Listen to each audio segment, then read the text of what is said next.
Hey everyone, let's dive into a little programming puzzle that honestly seems to break the most basic rules of math. Why is it that in the world of Java, 5 divided by 2 can sometimes equal 2.0?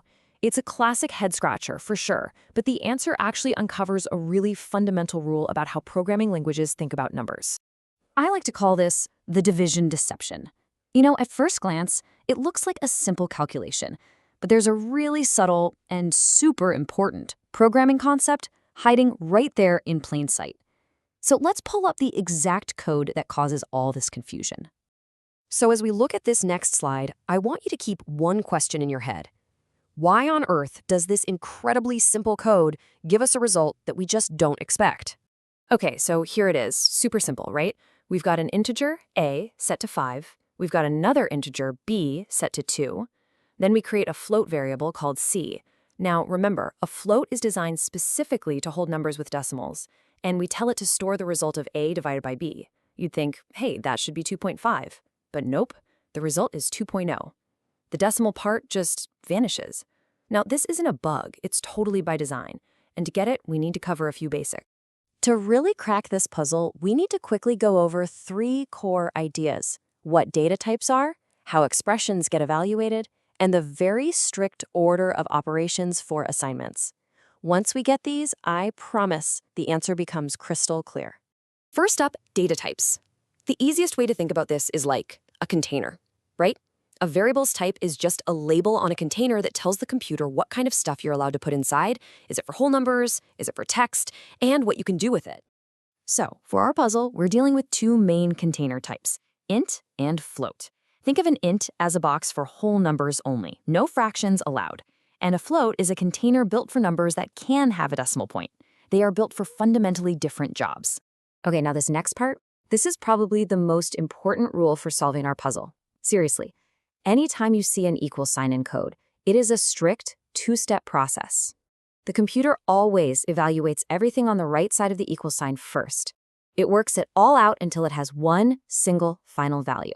Only then does it even look at the variable on the left and assign that value to it.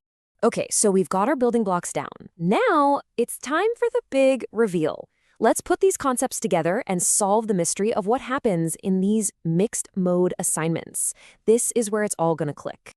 And here it is, the one sentence that explains everything. Any automatic conversion, from one data type to another, it only happens after the math on the right side of the equal sign is totally and completely finished. All right, with that rule in our heads, let's walk through our code one more time. First, Java looks at the expression on the right, a/b. Then it checks their types. Well, a is an int and b is an int. And bam, that's where the magic or the confusion happens. Because both are integers, Java does what's called integer division. In integer division, there's no such thing as a decimal. The result of 5 divided by 2 is just 2. The remainder, it just gets thrown away, gone. The decimal was lost right here. Only after it has this final result, the integer 2, does Java look to the left. Now it has to assign the integer 2 to the float variable c. To do that, it coerces or converts the int into a float, turning 2 into 2.0. And there's our surprising result.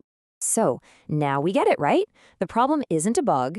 It's just a direct result of how Java handles its types. And the best part is, once you know the rule, you can take back control and tell the compiler exactly what you want it to do. You know that automatic conversion thing we talked about? It's got an official name, type coercion. It's basically the language trying to be helpful by automatically converting a value from one container type to another when it thinks it can be done safely. But it's also really careful about when it'll do it. And here's the big safety rule Java follows. It'll only do this automatic conversion if it's what's called a widening conversion. Basically, that just means a conversion where there is zero risk of losing any information. And this makes it super clear. Going from an int to a float, that's widening. It's safe. You can take the whole number 5 and call it the float 5.0, no problem, no data lost. But going the other way, trying to stuff a float like 2.5 into an int box, that's narrowing. What would you even do with the 0.5? Because you might lose data, Java just says nope and flags it as an error, forcing you to deal with it. So, how do we fix it? Simple. We have to be explicit. We use something called typecasting to literally tell the compiler, hey, I know what I'm doing, treat this number like a different type, just for this one calculation. And this is what it looks like in our code. See that little float right in front of the A?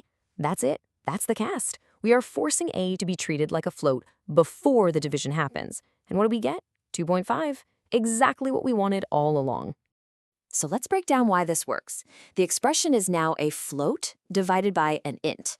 And because at least one of them is a float, Java says, okay, we're doing floating point math now. So 5.0 divided by 2 is 2.5. The result of the expression is the float value 2.5. And now for the assignment, we're just putting a float value into a float variable. It's a perfect match. Now, you might be thinking, wow, that seems like a weird hoop to jump through. But trust me, there's a really good reason, a whole design philosophy behind these strict rules. They aren't just there to make our lives harder. It all boils down to one of the most important ideas in all of software engineering: reliability. The goal is to write programs that are predictable, that behave exactly the way they're supposed to under any and all conditions. So think of these type rules as guardrails on a highway. They're there to stop you from accidentally driving off a cliff. They prevent you from losing data without realizing it. They make sure math is predictable, and they force us as programmers to be really clear about our intentions. This crushes so many subtle, hard-to-find bugs before they even happen. So it turns out our little puzzle wasn't a bug at all, but a feature designed to make code more predictable and reliable. And that leaves us with a pretty big question in the world of programming, doesn't it? Are these super strict rules a necessary safeguard that leads to better code? Or are they just a restrictive straitjacket that slows developers down? It's a balance every language has to find. Thanks for digging into this one with me.